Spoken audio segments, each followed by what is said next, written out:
धात रोग के बारे में। बहुत सारे पुरुष, बहुत सारे मर्द इस बीमारी से परेशान रहते हैं। वो ये सोचते हैं कि ये बीमारी ठीक नहीं होगी। अगर मैं उनको ये बता दूं कि ये फ्री में ठीक होगी, कोई पैसा आपका खर्च नहीं होगा, तो आपको कैसा लगेगा? आपको हैरानी होगी। आप अभी मजाक समझ रहे हैं, लेकिन अगर आप इस वीडियो को देख लेंगे तो 100% आपको यकीन हो जाएगा कि आपकी बीमारी फ्री में ठीक होने वाली है। अभी तक आपने जो पैसा खर्च किया वो बिल्कुल बेकार था, बेवजह था। सबसे पहले आप ये जान लो कि धात की बीमारी क्या है।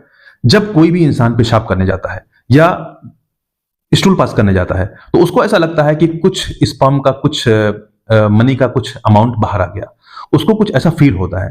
अब उसके बाद से उसके दिमाग में ये चीज चलने लगती है कि अब मुझे ये बीमारी हो गई, अब क्या होगा, अब मैं ठीक नहीं होऊंगा, या आगे चल के मुझे फ्यूचर में बहुत दिक्कत होगी, मुझे शादी के बाद बहुत सारी प्रॉब्लम आ सकती है। ऐसा बिल्कुल भी नहीं है। अब आज ये आप समझ लो कि जो भी हमारा पेशाब का रास्ता है उसके साइड में, दोनों साइड प्रोस्टेटिक ग्लैंड होते हैं, यूरेथ्रल ग्लैंड होते हैं। अब इनकी भी सिक्रेशन होती है जो लुब्रिकेशन का काम करता है उस रास्ते में, ताकि आराम से कोई चीज पास हो जाए। लुब्रिकेट करता है, एक तरीके से ग्रीसिंग का काम करता है। यही ग्रीस, यही जो सिक्रेशंस हैं, जब आप जोर लगाते हो पेशाब करने के लिए, जब आप स्टूल पास करने के लिए जोर लगाते हो, तो ये सिक्रेशंस पेशाब के साथ या स्टूल करते वक्त बाहर निकल आती है और आपको ये फील होता है कि आपको धात की बीमारी है। 90% केसेस में ऐसा ही होता है। मैं आपको दवा भी बताऊंगा। 2 दवा अगर आप ये ले लोगे तो आप 100% एकदम से आपको आराम हो जाएगा। बहुत ज्यादा महंगी मेडिसिन नहीं है। आप फालतू पैसा खर्च करना आपको बेकार है। तो ये नॉर्मल सिक्रेशंस होती है 90% लोगों की, उनको कोई दवा की जरूरत नहीं है। लेकिन अगर हम ये कहते हैं कि आपको दवा की जरूरत नहीं है तो फिर वो सोचेंगे कि डॉक्टर साहब हमको बेवकूफ बना रहे हैं।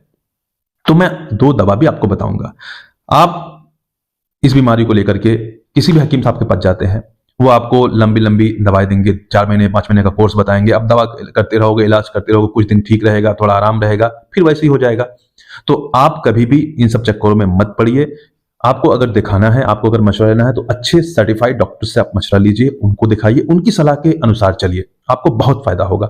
अब ऐसा जो मरीज है उसमें एक तो आप ये उनको मेंटली कन्विंस करिए, उनको समझाइए कि कोई बीमारी नहीं है। उसके बाद आप उनको, वो नहीं समझेंगे, उसके बाद भी उन्हें दवा चाहिए, तो आप उनको कोई भी बी कॉम्प्लेक्स का कोई भी टैबलेट या कैप्सूल दे सकते हैं, जिसमें न्यूरोबियान या बी कॉम्प्लेक्स, बी कैप्सूल वगैरह आता है, वो आप दे सकते हैं। उनको कोई कैल्शियम का सप्लीमेंट दे सकते हैं।